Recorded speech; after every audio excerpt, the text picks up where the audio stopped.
ദൈവത്തിൻ്റെ അതിപരിശുദ്ധമായ നാമം വാഴ്ത്തപ്പെടുമാറാകട്ടെ.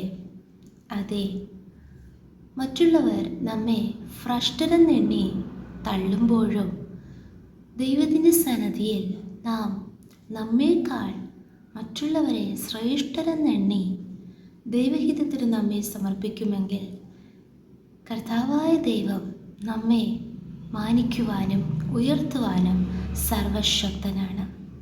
ഈ നാളുകളിൽ കർത്താവ് നമ്മോട് സംസാരിക്കുന്നു. നമ്മേക്കാൾ മറ്റുള്ളവരെ നമുക്ക് ശ്രേഷ്ഠരെന്നെണ്ണാം. അങ്ങനെ നാം എണ്ണി തുടങ്ങുമ്പോൾ കർത്താവ് മൗനമായിരിക്കുകയില്ല.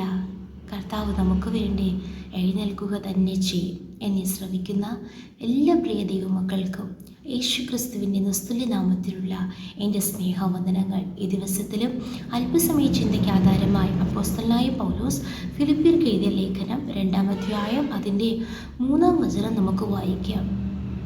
ശാഠ്യത്താലോ ദുരഭിമാനത്താലോ ഒന്നും ചെയ്യാതെ താഴ്മയോടെ ഓരോരുത്തൻ മറ്റുള്ളവനെ തന്നേക്കാൾ ശ്രേഷ്ഠനെന്ന് എണ്ണിക്കൊള്ളുവിൻ. ഇത് നമ്മുടെ കർത്താവ് യേശുക്രിസ്തുവിൽ ഉണ്ടായിരുന്ന ഒരു ഭാവമാണ്. കാരണം ഒരിക്കൽ യേശുക്രിസ്തുവിൻ്റെ അടുക്കൽ കൊച്ചു പൈതങ്ങളെ, കുഞ്ഞുങ്ങളെ അനുഗ്രഹിക്കേണ്ടതിന് കൊണ്ടുവന്നപ്പോൾ ശിഷ്യന്മാർ അവരെ വിലക്കി. എന്നാൽ യേശു കർത്താവ് പറഞ്ഞു, പൈതങ്ങളെ എൻ്റെ അടുക്കൽ വരുവാൻ വിടുവിൻ, അവരെ തടുക്കരുത്, സ്വർഗരാജ്യം ഇങ്ങനെയുള്ളവരുടേതല്ലോ. അതെ, യേശു കർത്താവ് ഒരു കൊച്ചു കുഞ്ഞിനും അതിൻ്റെതായ വില നൽകി. തന്നേക്കാൾ മറ്റുള്ളവരെ ശ്രേഷ്ഠനെന്നെണ്ണി. അതേ, 5-ാം വചനത്തിൽ വായിക്കുന്നു, ക്രിസ്തയേശുവിലുള്ള ഭാവം തന്നെ നിങ്ങളിലും ഉണ്ടായിരിക്കട്ടെ. ദൈവമക്കളെന്ന് വിളിക്കപ്പെടുന്ന, ദൈവദാസന്മാർ എന്ന് വിളിക്കപ്പെടുന്ന, കർത്താവിൻ്റെ പ്രിയമക്കളെന്ന് വിളിക്കപ്പെട്ട, സ്വർഗരാജ്യത്തിന് അവകാശികൾ എന്ന് പറയപ്പെടുന്ന നാം ഓരോരുത്തരും ഈ ക്രിസ്തുവിൻ്റെ ഭാവം നമുക്കില്ല എങ്കിൽ ഒരിക്കലും നമുക്ക് സ്വർഗരാജ്യത്തിൽ പ്രവേശിക്കുവാൻ കഴിയുകയില്ല. യേശു കർത്താവിനെ വിശ്വസിക്കുന്ന, യേശുവിൽ നിന്ന് അനുഗ്രഹങ്ങൾ പ്രാപിക്കുന്ന നമ്മിൽ ക്രിസ്തയേശുവിലുള്ള ഭാവം തന്നെ വെളിപ്പെടേണ്ടത് ഏറ്റവും അത്യാവശ്യമാകുന്നു. യേശു ക്രിസ്തുവിലുള്ള ഒന്നാമത്തെ ഒരു ഭാവം താൻ സ്വന്തം ഗുണമല്ല, മറ്റുള്ളവരുടെ ഗുണത്തെയാണ് നോക്കുന്നത്. മറ്റുള്ളവരെ തന്നെക്കാൾ യേശു ശ്രേഷ്ഠരെന്നെണ്ണി. അതേ, നമ്മോട് സംസാരിക്കുന്ന ആരായിരുന്നാലും, നമ്മെ പോലെയുള്ള ദൈവമക്കളായിരുന്നാലും, ദൈവദാസന്മാരായിരുന്നാലും, ദൈവവചനം സംസാരിക്കുകയും പ്രമാണിക്കുകയും ചെയ്യുന്ന ആരായിരുന്നാലും, കൊച്ചു കുഞ്ഞുങ്ങളായിരുന്നാലും, ഹല്ലേലൂയ, സ്തോത്രം, നാം അവരെ നമ്മേക്കാൾ ശ്രേഷ്ഠരെന്നെണ്ണണം. ഹല്ലേലൂയ. എങ്കിൽ കർത്താവ് നമ്മെ മാനിക്കും. ഇവിടെ യേശു കർത്താവ് തന്നേക്കാൾ മറ്റുള്ളവരെ ശ്രേഷ്ഠനെന്നെ. യേശുവിൻ്റെ സ്വന്തം ഗുണമല്ല യേശു നോക്കിയത്, മറ്റുള്ളവരുടെ ഗുണങ്ങളെ യേശു നോക്കുവാൻ ഇടയായിത്തീർന്നു.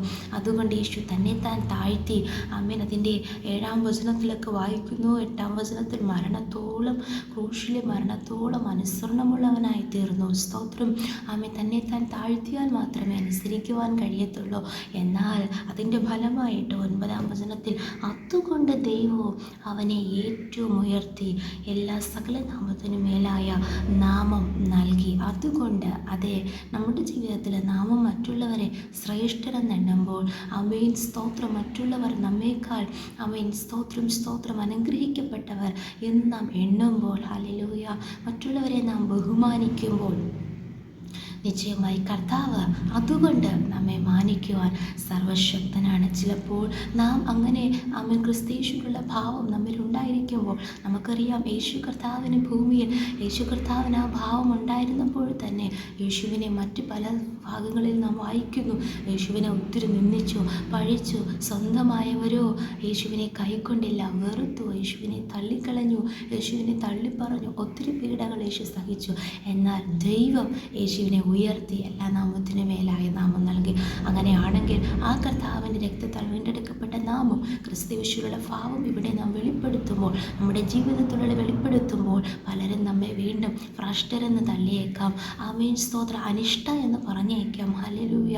എന്നാൽ അവിടെ നാം തളർന്നു പോകാതെ ആ പറയുന്നവരെ നമ്മേക്കാൾ നാം ശ്രേഷ്ഠരെന്നെണ്ണി നാം മുന്നേറുമ്പോൾ, ഹല്ലേലൂയ, അതുകൊണ്ട് ദൈവവും നമ്മെയും ഉയർത്തും. ഇവിടെ നാം തലകുനിയപ്പെട്ട് ഒറ്റപ്പെട്ടോ, എവിടെ നാം തല താഴ്ത്തപ്പെട്ടോ, എവിടെ നാം ഭ്രഷ്ടരെന്ന് തള്ളപ്പെട്ടുവോ ആ സ്ഥലത്ത് തന്നെ നമ്മെ മാനിക്കുവാൻ ദൈവം വിശ്വസ്തനായ ദൈവമാണ്. എന്നാൽ ഈ നാളുകളിൽ സർപ്പം ഹവ്വായെ ഉപായത്താൽ ചതിച്ചതുപോലെ നമ്മുടെ മനസ്സ് ക്രിസ്തുവിനുള്ള ഏകാഗ്രതയും നിർമ്മതലതയും വിട്ട് വഷളായി പോകുവാൻ പാടില്ല. ക്രിസ്തുവിൻ്റെ മനസ്സുള്ളവരായി നമുക്ക് മുന്നേറാം. ആമേൻ. അന്ത്യകാലത്ത് ഈ ലോകത്തിലെ ദൈവം അവിശ്വാസികളുടെ മനസ്സ് കുരുടാക്കുമ്പോൾ ഒരിക്കലും നമ്മുടെ മനസ്സ് അഹങ്കരിക്കുന്ന മനസ്സാകുവാൻ പാടില്ല, നിഗളമുള്ള മനസ്സാകുവാൻ പാടില്ല, മറ്റുള്ളവരെ തരം താഴ്ത്തുന്ന അനുഭവം നമുക്ക് വരുവാൻ പാടില്ല. ആമേൻ. സ്തോത്രം. നമ്മെപ്പോലെ ശ്രേഷ്ഠർ, നമ്മേക്കാൾ ശ്രേഷ്ഠർ ഇവിടെ ആരുമില്ല എന്നൊരു ഭാവം നമുക്ക് വരുവാൻ പാടില്ല. അത് ആത്മീയ തലത്തിലായാലും ശുശ്രൂഷാ തലത്തിലായിരുന്നാലും നമ്മുടെ ജീവിത രീതിയിലായിരുന്നാലും ഒരിക്കലും അങ്ങനെ വരുവാൻ പാടില്ല.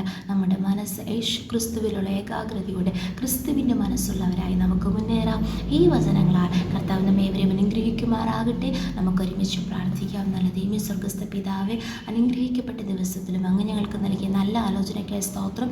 അപ്പോൾ ഈ വചനപ്രകാരം ഞങ്ങളുടെ സന്നിധിയിൽ ഞങ്ങളെ തന്നെ താഴ്ത്തി സമർപ്പിക്കുന്ന കർത്താവേ, അതേ നാഥ കർത്താവേ, മറ്റുള്ളവരെ ഞങ്ങളെക്കാൾ ശ്രേഷ്ഠരെന്ന് എണ്ണി കർത്താവേ അങ്ങയുടെ ഭാവം ഞങ്ങളിലൂടെ വെളിപ്പെടുവാൻ കർത്താവ് സഹായിക്കണമേ എന്ന് പ്രാർത്ഥിക്കുന്നു. കർത്താവേ, അങ്ങേ പോലെ കർത്താവ് തന്നെ താൻ താഴ്ത്തി സ്വന്തം ഗുണം മാത്രമല്ലല്ലോ മറ്റുള്ളവരുടെ ഗുണങ്ങളും കൂടെ നോക്കി കർത്താവെ അങ്ങ് ആഗ്രഹിക്കുന്ന നിലവാരത്തിൽ തന്നെ അങ്ങയുടെ മഹത്വം ഈ ഭൂമിയിൽ ഞങ്ങളിലൂടെ വെളിപ്പെടുവാൻ കർത്താവെ സഹായിക്കണമേ എന്ന് പ്രാർത്ഥിക്കുന്നു. അതുകൊണ്ട് ഞങ്ങളെ മാനിക്കുന്ന കർത്താവ് കൂടെയുള്ളതിനാൽ നന്ദിയോടെ വാഴ്ത്തുന്നു, സ്തുതിക്കുന്നു, സ്തോത്രം ചെയ്യുന്നു. ദൈവത്താലുള്ള മാന്യതയും ദൈവത്താലുള്ള ഉയർച്ചയും പ്രാപിക്കേണ്ടതിന് സ്വന്തം മാനവും സ്വന്തം ഉയർച്ചയും കണ്ടെത്താതെ ഈ നാളുകൾ ദൈവസ്ഥാനത്തിൽ താണിരുന്ന് ആമേൻ, സ്തോത്രം, സ്തോത്രം, സ്തോത്രം, ക്രിസ്തുവിലുള്ള മനസ്സുള്ളവരായി മാറുവാൻ ഞങ്ങളെ തന്നെ ഏൽപ്പിച്ചു പ്രാർത്ഥിക്കുന്നു. ഈ വചനം പ്രകാരം ഞങ്ങൾ അനുഗ്രഹിച്ചു മാനിച്ചു ഉയർത്തുന്ന കൃപകളെ ഓർത്ത് സ്തോത്രം.